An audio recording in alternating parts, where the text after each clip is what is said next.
Hello everybody and welcome back to a brand new episode of the NASCAR Heat 5 Career Mode. Hope you're all having a great day. Today we go racing at Talladega Superspeedway in both the Truck Series as well as the Cup Series here in the Career Mode. The second race of the round of 12 in the Cup Series. So a big race for many drivers here now as we come through, though. First to do the Gander Outdoors Truck Series race here at Talladega, where of course as usual we start at the back of the field, but there was a few trucks starting behind us there. As you see, John Hunter Nemechek, Matt Crafton, as well as Jennifer Jo Cobb, all starting behind subscriber of Quinn Diaz, who is in the truck for us here today in the Sugarland Shine 250 at Talladega Superspeedway.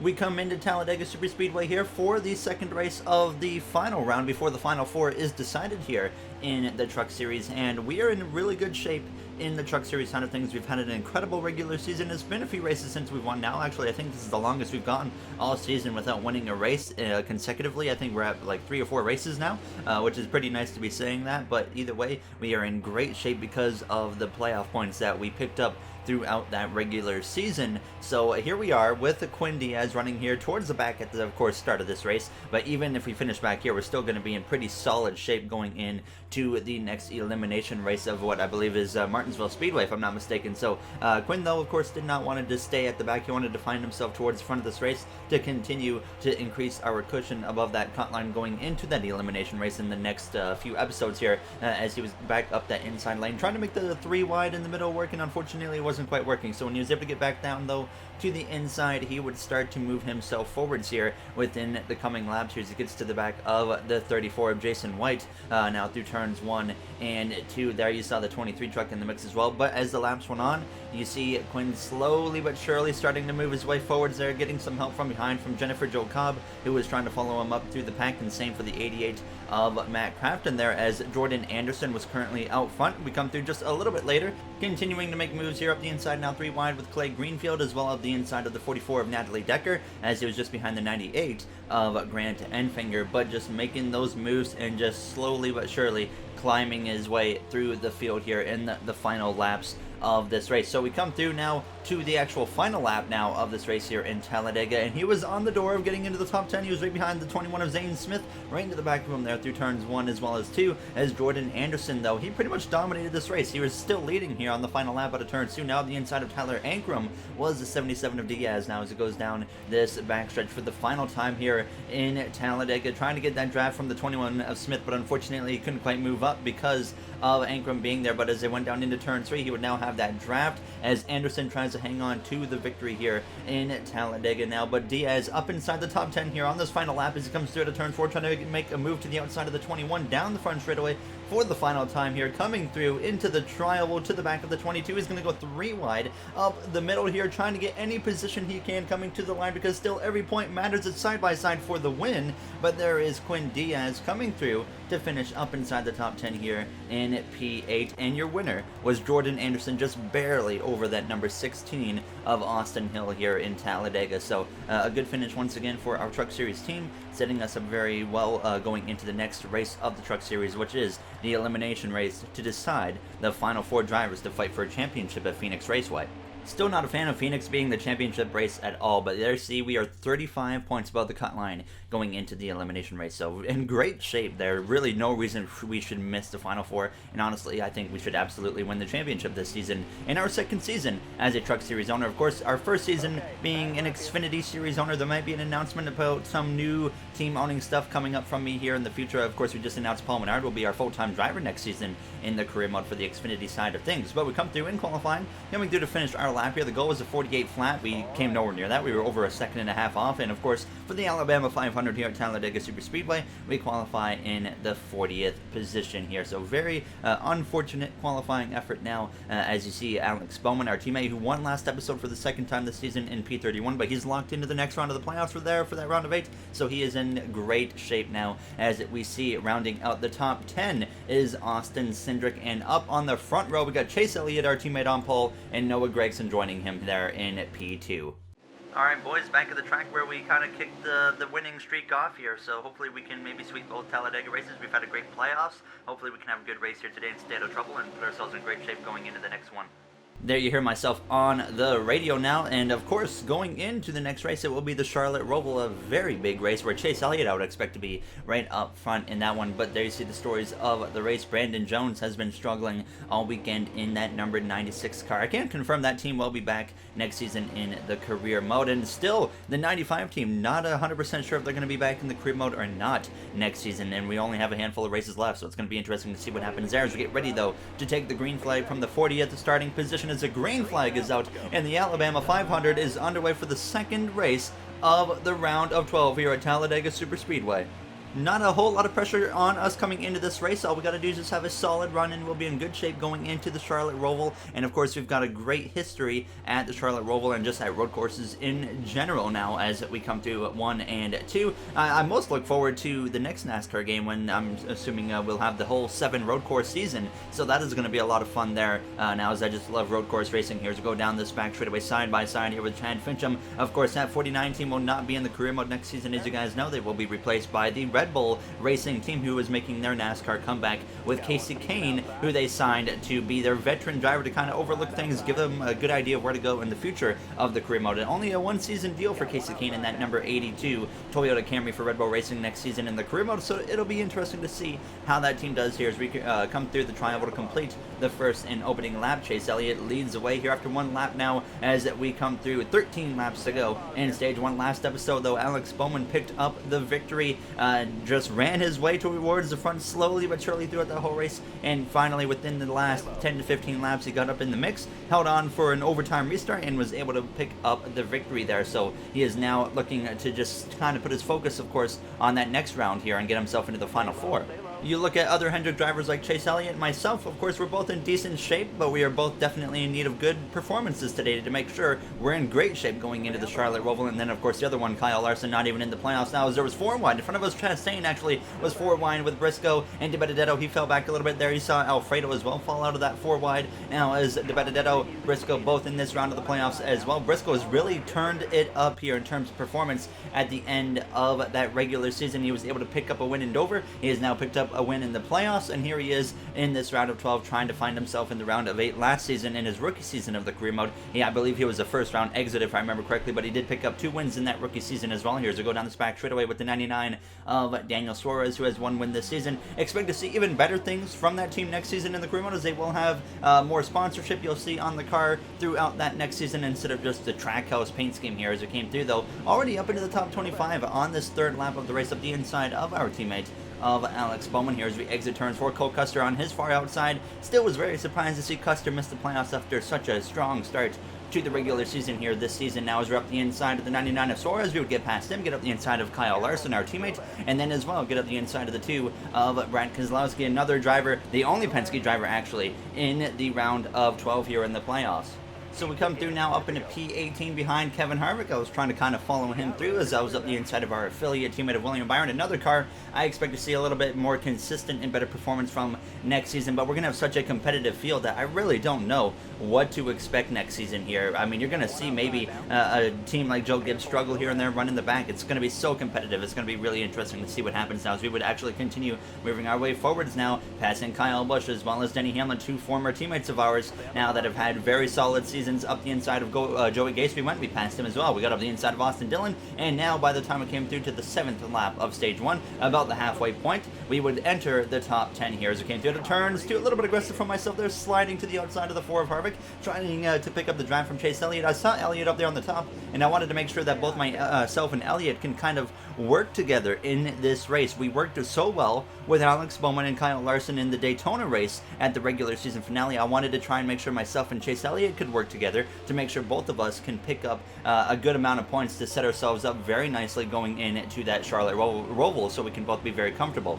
So I decided to pick him up here and make sure that we work together as much as possible, honestly, throughout this race. The main goal isn't always to win these play races, but to just make sure we can work with our teammates at this point and help them get good finishes as well. Now as we're playing a bit of a team player role again, now as I continued to push the 9 of Elliott. I was trying to get us both to come down to this bottom lane now that we had the opportunity. We were down outside of the top 10, but if we can get to the bottom, we should be in good shape, and sure enough, Elliott drops down in front of us with 5 laps to go in the stage, and I would just get right to his back bumper here and just kind of chill with him, try to push him on this inside, but then the caution actually comes out for the first time here today at Talladega Superspeedway in the Alabama 500. We are P13, Elliott P11, and it's going to be a 1-lap dash for the stage, so we will be lining up bumper to bumper now, but a very easy pit call here, 2 cans of fuel, as well as 4 fresh tires now, as we should be lining up behind that 9 of a Chase Elliott.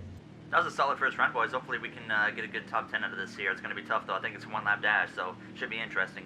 There you heard myself on the radio, and there you see we actually gain a spot over Brad Keselowski on the pit lane, so now we're going to be side by side instead with Chase Elliott for this 1-lap dash to decide stage 1. So now we can't help the 9, but the green flag is back out, and once again, we are underway here for the final lap of this first stage. We haven't had a 1-lap dash for a stage in some time now, and here we are, the 2 car of Keselowski. You can see my rear view mirror's already been taken 3 wide by Anthony Alfredo, so I could drop down to the bottom if I want here, but I decided we're just going to stick with the second lane and see if we can get something rolling down the back straightaway. Martin Truex Jr. got hung out to dry there, a driver that's trying to make it all the way to the Final Four in his final season of his Cup Series career. Here's we're side by side with Anthony Alfredo, the rookie, down the back straightaway. Alfredo's had some very strong runs this season in that car now, as I definitely look at him potentially to get a better ride here in the future of the career mode now as we go down into turns 3 up the inside of the 8 there. A bit of a late move, but we caught him off guard. 3 wide in the middle here through turns 3 and 4 for the final time in the first stage. Corey LaJoie takes the lead away from the rookie of Austin Cindric here as we exit turns 4. Elliott 3 wide in the middle, just trying to get to the back of him and help him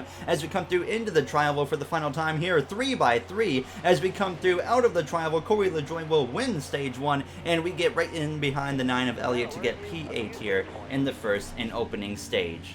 So a very solid effort there to get at least a few stage points, I should say now. Elliott got P6, so nice for him, of course. There you see Kevin Harvick up there in second, of course, another round of 12 driver. And there you see as well Brad Keselowski. So not a whole lot of playoff drivers up inside the top 10, but nobody was coming into the pit lane here because we only did 1 lap after that pit stop. So we will all be staying out. Joey Logano at the very bottom of the field, but Gragson and DiBenedetto, 2 playoff drivers all the way at the bottom. That's going to be a big problem for them now here in terms of trying to get a good stage 2 finish. They are going to be missing out on a lot of points. But of course, here we get ready to go green for the start of the second stage here at Talladega Superspeedway, and for the start of stage 2, we will go through into the AMP segment here.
You saw the restart here in stage 2. We're now down to P12, continuing to work though with our teammate Chase Elliott. We've been just up in the second lane for the whole first 2 laps of stage 2. Corey LaJoie still finds himself out front in front of the field as we exit turns 2, pushing that 9 as much as I can down the back straightaway. We would continue pushing him as we came through now into turns 3 and 4, but unfortunately being stuck on the second lane, it just does not work in our favor whatsoever now as I have Todd Gilliland, the rookie, up my inside. So really just trying to find an opportunity to get both myself and Chase to the bottom here as we go into the tri-oval. Actually, a little bit of contact to hit the 9 in the worst spot possible. Now he's going to go spinning through the tri-oval. We hit the wall. We're collected in a crash now with our teammate Chase Elliott. Multiple others involved. Kevin Harvick, Denny Hamlin, Chase Briscoe, a bunch of playoff drivers involved as a caution comes out here in Talladega. I am so sorry. Please don't chase that. That was not intentional whatsoever. I just hit him in the wrong spot. I am so sorry, guys. There you saw it. I hit Chase Elliott in just a bad spot trying to get re-lined up with him, and unfortunately he couldn't hang on. I tried to go to the right. Of course, his car went back in that direction. So I had to come in and fix the car here. We had 2 seconds of damage, and I felt like it was just a little bit too much. The car did not look good from my angle, so I decided we had to come in and fix it. And that would end up being a mistake, because getting caught up in that wreck gave us the restart glitch to where we have a terrible launch here on the restart. So now we are in danger of losing the draft. So what a shake up here of events in Talladega. A wild race so far. It just got even crazier now, as we are going to lose the draft from the looks of it right now, unless we get lucky, hoping that these guys check up. But teamwork doesn't always work there, as I was doing everything I could to push the 9 of Chase Elliott, and unfortunately I just tried to kind of get relined up with his bumper after we kind of had a bit of a disconnect into the tri-oval, and it didn't work out whatsoever. I ended up turning him. So the teamwork turns into a complete disaster in Talladega, and I would end up, sure enough, losing the draft because of this slow restart. And of course there was no caution coming out at this point now, as Brandon Jones in the 96 out front, likely to stay with that team next season in the career mode, I would think. But we come through to turns 4 now in the final lap of stage 2, and finally the caution would come out after we had lost that draft for P40. I'll be there in a minute, guys. I'm coming to the line still. Well, that was really disappointing though. There you heard myself on the radio. Definitely disappointing now, as we would come into the pit lane again for 2 cans of fuel as well as 4 tires. This time we should get restarted without any speed issues, hopefully, at least hopefully now, as we'll be ready to go green for the 3rd and final stage. So you saw the top 10. Chase Elliott, fortunately, got a few points even after that crash. Kyle Larson was up there as well, but of course Larson not in the playoffs. Cole Custer lost 15 positions on the pit lane, drops down into 32nd place now as we get ready to go green for the 3rd and final stage at Talladega Superspeedway here for the Alabama 500, as we are back underway alongside the number 42 of Ross Chastain, behind our former teammate of Martin Truex Jr., who, as I've mentioned a few times already, as you guys know, this season will be the final season for him in the career mode, as he will be getting replaced by the current driver of the 95, Harrison Burton. So Truex trying to continue the trend in season 1 of the Cup Series. Jimmy Johnson, of course, called it a career. He made it to the Final Four. He won his 8th championship. Kurt Busch, in the last season of the career mode, called it his final season.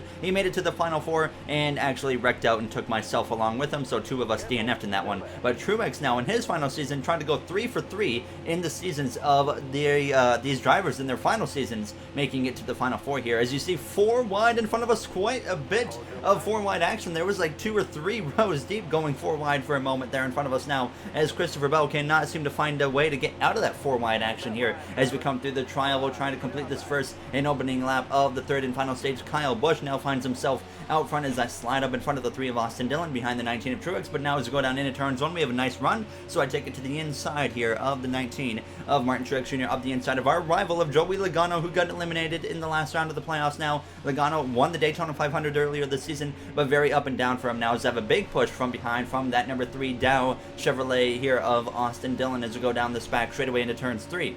But we mentioned that 22 of Joey Logano, once again, of course, being our rival this whole season pretty much, and we've been doing what we can to get him away from being a rival, and here we are doing a pretty good job of that recently, even within the last few races. And if we can just go probably 2 or 3 to 4 more races without just running into that 22 of Logano, we might have a chance to finally get rid of that rivalry with the 22, which has come into effect quite a bit this season, but fortunately hasn't really affected our playoffs, and hopefully it does not come to get us at a track like Phoenix, because I'm confident this team, we can make it to the Final Four now as we come through, though, out of turns 4, a little bit over 10 laps to go, 13 to be exact here in Talladega, and I was just kind of right behind the 42 of Chastain, following him up through the field, as you see our teammate of Chase Elliott now hung out all the way on the outside. He's run top 10 in stage 1 and 2, and now here he is finding himself outside of the top 30 within the final 12 laps of this race, so that's going to be a huge point sit for him. But fortunately, drivers like DiBenedetto as well as Gregson have had a few rough stages as well, so they did not get a whole lot of points now as we come through out of turns 2, 3 wide there with the 51 and the 42 down the backstretch.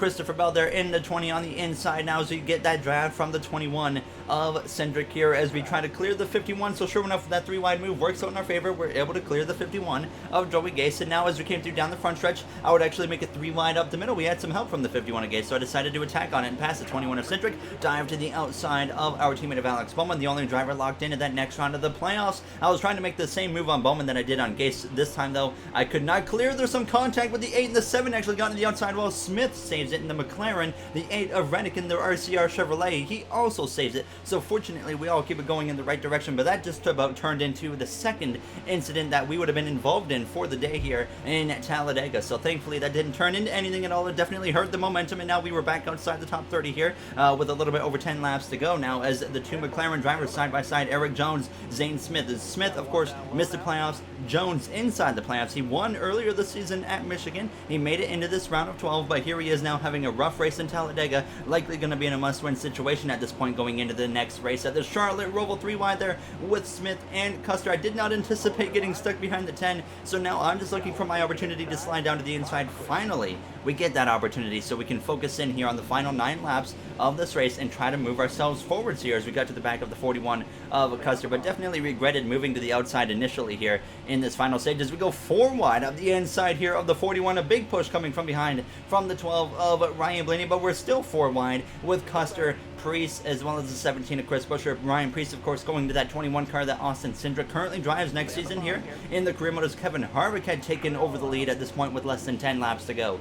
So clear that 4 wide now up to the inside of the 34 of Michael McDowell. Congrats to him, of course, on winning the 2021 Daytona 500 here last night as we go down into turns 3, and we just continue to move our way forwards. Once again, Elliott, unfortunately, though, he was still stuck towards the back, so not looking good for him as we come through to the final 6 laps as we're up the inside of Harrison Burton. I decided to keep that Lightning McQueen paint scheme in for the rest of the season here. Now as we're up the inside of the number 66 of Timmy Hill here. He runs P18, we run P17, clip the apron a little bit there, but fortunately, nothing comes out of that now as we go down this backstretch. Just trying to now work with our teammate of Alex Bowman. We have an opportunity to maybe work our way through the field again, but the caution comes out with 6 laps to go, and now Brad Keselowski, Chad Fincham on the front row, everybody coming into the pit lane, but now it's only going to leave us probably 2 or 3 laps here as I decide to take no tires and half a can of fuel to get us to the end of this race here in Talladega. We come into the pit lane running in the 17th position. As you see the running order currently, Elliott not in great shape, Logano and Truex especially not in great shape now as Martin Truex Jr. runs in the last position as we gain 6 spots on the pit lane, so that tells me that some drivers definitely took 2 tires there on the pit stop, unlike us. But now we get ready to go green for the final time here in Talladega Superspeedway, and for some reason the car does not take off whatsoever here on the restart. So all of a sudden, with the final 3 laps in Talladega underway, the car does not go whatsoever off the restart, and I believe it actually came from, at the time of the caution, I was connected with the back of our teammate of Alex Bowman, and now we are paying the price for that, as we're going to drop outside of the top 20. We had finally worked ourselves into position to go fight for a potential victory in the final couple laps, and here we are now falling down to 25th place on the restart as we approach the final 2 laps of the Alabama 500 here at Talladega Superspeedway. Austin Dillon gets clear of me. We're side by side with the Trackhouse driver of Daniel Suarez. Now, though, immediately, I cannot waste time, so I immediately go up the inside of the 3 of Austin Dillon, even up the inside of the 22 of Joey Logano. He was close on my door there, but no contact made between himself and I as I exit turns 4, going down this front straightaway behind the 7 of Zane Smith, approaching the final 2 laps here, 3 wide up the middle between Smith there. He was actually a draft partner, so he tried to throw a block on me, but we get to the outside anyways as we're 3 wide in the middle between him and Stenhouse. But what a crazy race so far it has been, and we're going to have to get very aggressive here if we want to have a good finish now, as Chase Elliott, he finds himself up inside the top 20 again here as we come through at a turn 2. We have a huge run. We're going to make a 4 wide here on the exit of turns 2 with the 95, the 11, the number 41 of Cole Custer, and Elliott made a great pass there. I nearly got turned by the 95. He kind of ran me out of room, but fortunately we keep it going in the right direction here as I planned to originally actually push the 9, but into turn 3 he goes all the way to the outside wall, and I said, you know what, I'm not wasting any time, we're going here, so I dive in behind the 41 of Custer here as we exit turn 4. Chase Briscoe to the lead here as we approach the final lap at Talladega Superspeedway as we go down into this trial, getting the draft from the 42 of Chastain, who is currently linked up with the 96 of Brandon Jones as the white flag is in the air. 3 wide in the middle between the 42 and the 41. We clear Custer into turns 1, so now I drop down in front of him, and now we're up the inside of the 96, and Kyle Busch has no help whatsoever. We blow the doors off of his car here as we exit turn 2 to the outside of the 34 of Michael McDowell with the draft from the 6 of Gilliland here, trying to get up to P13 on this final lap in Talladega. We've made an incredible run here in just the final few laps since that restart. Up the inside of the 6 of Gilliland into turn 3 for the final time. Gregson up into second place, trying to put the pressure on. Briscoe's right to the back of our team in a Bowman, but I couldn't go anywhere right here. The outside was occupied by the 32 of Corey LaJoie, so we kind of settle in behind, but now we go 3 wide up the middle, trying to get any point we can possibly get here through the tri-oval here in Talladega Superspeedway, and it will be Chase Briscoe winning in Talladega for the 3rd time this season, and we come through to cross the line just barely outside the top 10 with an 11th place finish here in Talladega. But honestly, what a comeback. We were down to 27th place with 2.5 laps to go, and we get P11 out of it now as Briscoe and Gregson P1, P2. Briscoe continues to have an incredible playoff run now as he will be locked in to the round of 8 here in the playoffs. But of course, Elliott, he was down there in P24, Truex in P28. It'll be interesting to see in just a few seconds what this playoff grid looks like after the Alabama 500 now. And here you see the playoff grid.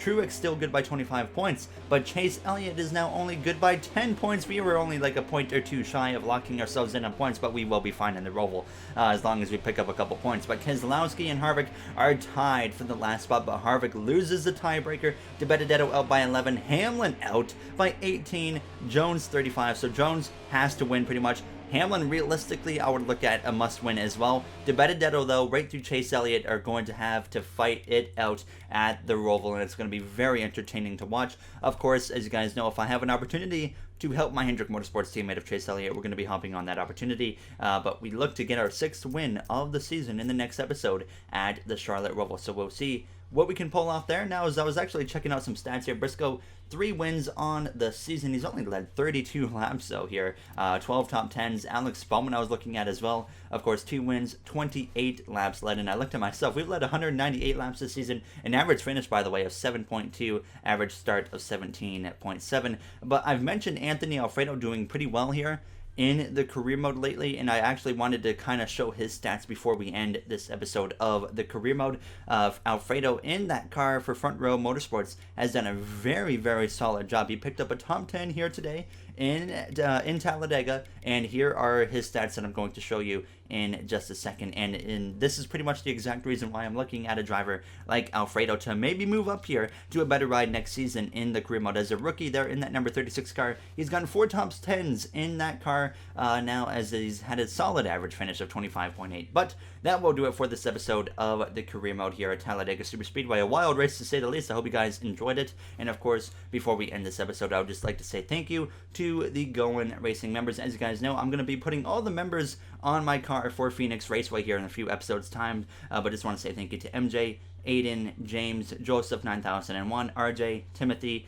Bubba Jr., Illinois Diecast, Devin Ralph, as well as Movement. As I always say, you guys help me out a lot, and I really do appreciate it. And I will see you all in the next one for the Charlotte Roval. Thank you for watching, everybody, and have yourselves a great day.